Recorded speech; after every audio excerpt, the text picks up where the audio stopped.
Les Vivants, Annie Dillard. 1858, Whatcom. Rooney Fishburne était grand et svelte. Sa barbe rousse, broussailleuse et bouclée lui mangeait le visage. Elle dissimulait son expression et soulignait la franchise de son regard bleu pâle, si bien que les gens s'étonnaient de sa ténacité et de son esprit d'entreprise. Il s'acquittait de tout ce qu'un homme devait faire pour survivre. Il comparait les prix, négociait durement mais équitablement, et il surveillait son patrimoine. Le prix à payer pour s'installer ici lui donnait le vertige. Il avait quitté le sud de l'Illinois avec 8 bœufs, autant de vaches et environ $400 en argent liquide. Il paya le prix des ferries, car il fallait bien traverser les fleuves. Il paya les barges, 2 vapeurs et la goélette. Presque tous les frais de transport arrivèrent à la fin du voyage, et il vendit ses dernières têtes de bétail pour les payer. Quand il débarqua enfin à Whatcom, il lui restait 2 vaches, dont une mourut aussitôt. L'hiver arrivait, il ne possédait ni maison ni terre. Il avait $30 en poche, une douleur lancinante derrière les yeux à cause du voyage en goélette, les muscles du dos tendus comme la corde d'un arc, et les gencives qui saignaient chaque fois qu'il tirait sur sa pipe. La première année, il installa sa famille derrière l'abri de la palissade, et dès l'année suivante sur sa concession. Il travaillait de temps à autre à la scierie, tout en aménageant sa ferme.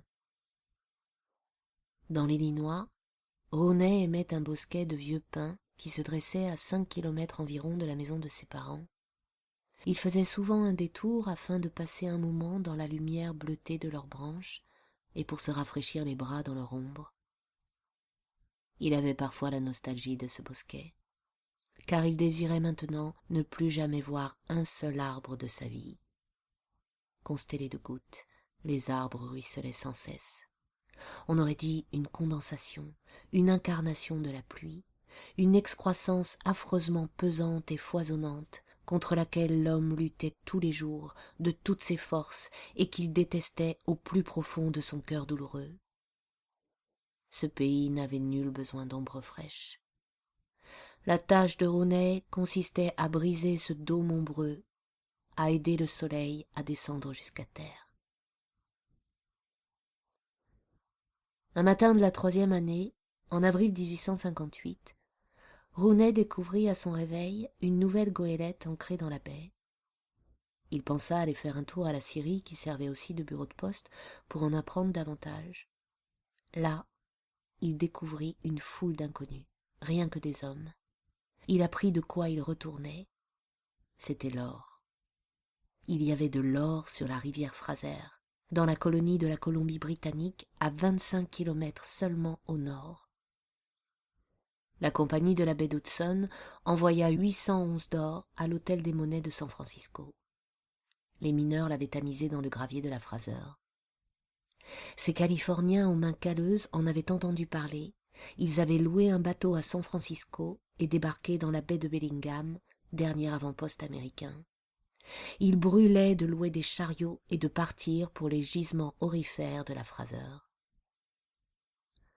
Le lendemain, Rooney aperçut une autre goélette dans la baie et 2 jours après, un 3e navire.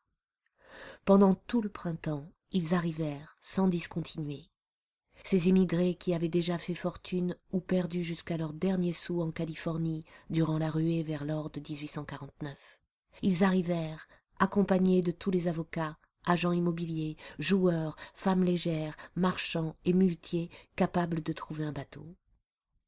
Au Blue Moon Saloon, il apprit qu'en Californie, on vendait la terre 3 fois rien. On renflouait les navires sabordés, puis on les calfatait à neuf. Les minerais exploitables à ciel ouvert appartenaient au premier occupant, à condition qu'il ne fût pas chinois. Des milliers de mineurs envahirent Whatcom. Entre 75 et 100 000 personnes débarquèrent sur la côte.